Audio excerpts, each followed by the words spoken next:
Let's talk about the Bel-Air Air Jordan 5s.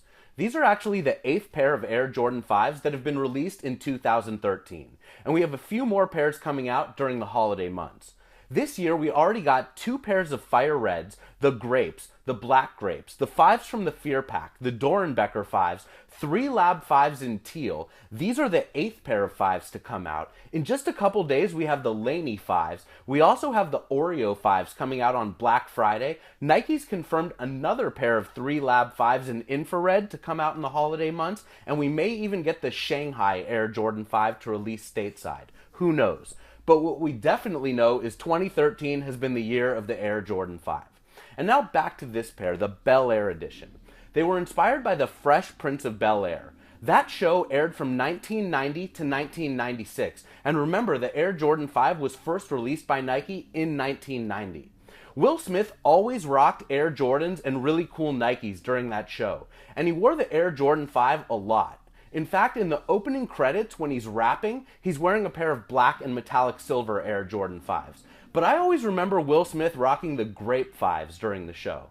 Anyway, the shoes in front of me were inspired by the Fresh Prince of Bel-Air, but when you look at them, they're not going to say Bel-Air or the Fresh Prince of Bel-Air or Will Smith anywhere at all on them. And the reason why is Nike does not pay for the rights to take inspiration from all of these trademarked and copyrighted things throughout the world. They just sort of take inspiration from them by using iconic colors and prints, and they leave it to us, the sneakerheads, to call them the Bel-Airs or the Fresh Prince of Bel-Air.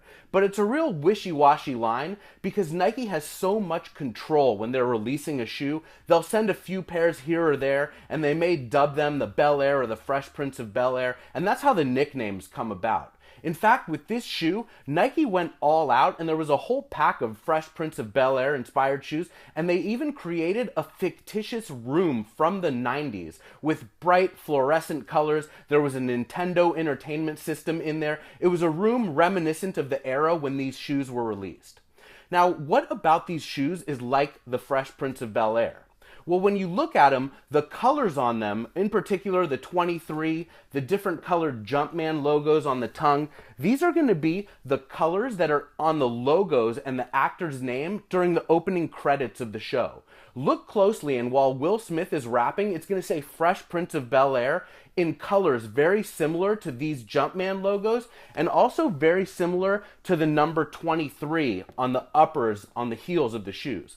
And you'll notice, of course, that the Jumpman logos and the number 23s are in different colors. And this is the first pair of Air Jordans that I can think of where the left pair is different than the right pair. And it sort of makes me think about the What the Dunk and the What the Jordan possibilities. Imagine if they made What the Jordans, like the number 1 through 23, and they took bits and pieces of all the iconic colorways and mishmashed them into one. The left shoe could be different than the right shoe. It would be so amazing, and the shoes would sell out for sure. Anyway, back to these. They retailed for $185, which is considerably more than the $160 retail that Air Jordan 5s have been going for. Now, the Dorenbecher 5s were $180, and all that money went to charity, and the 3 Lab 5s are going for a whopping $225. Slowly but surely, we're getting to the point where all the Jordan Retros are going to be around $200. And these ones at $185 that sold out like that are not helping the cause for us to keep the price of Jordans down. Because as Nike keeps releasing these shoes in limited quantities and they keep selling out and then reselling for more money, they can keep incrementally raising the price up. These shoes are going for $500 these days on Flight Club.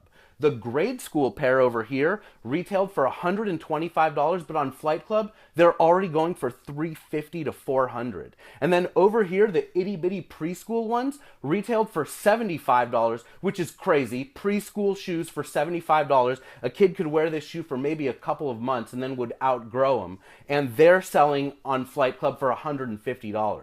So these shoes are commanding a real premium on the resale market, which is only going to mean that Nike's going to continue to charge more and more for Air Jordans. Next week, the Laney 5s are coming out, actually in just a couple of days. I believe they're going to be $170, and they're going to be inspired by Michael Jordan's high school, the Laney Buccaneers. And just like the Bel-Air Jordans, they're not going to say Laney High School. They're not going to have anything on there about the Buccaneers. It's just simply the white, blue, and yellow color, reminiscent of the Buccaneers jerseys, reminiscent of Michael Jordan's high school jersey, and it's for us sneakerheads to call them the Laney. Anyway, I'll be buying mine. I'm sure you will be buying yours too.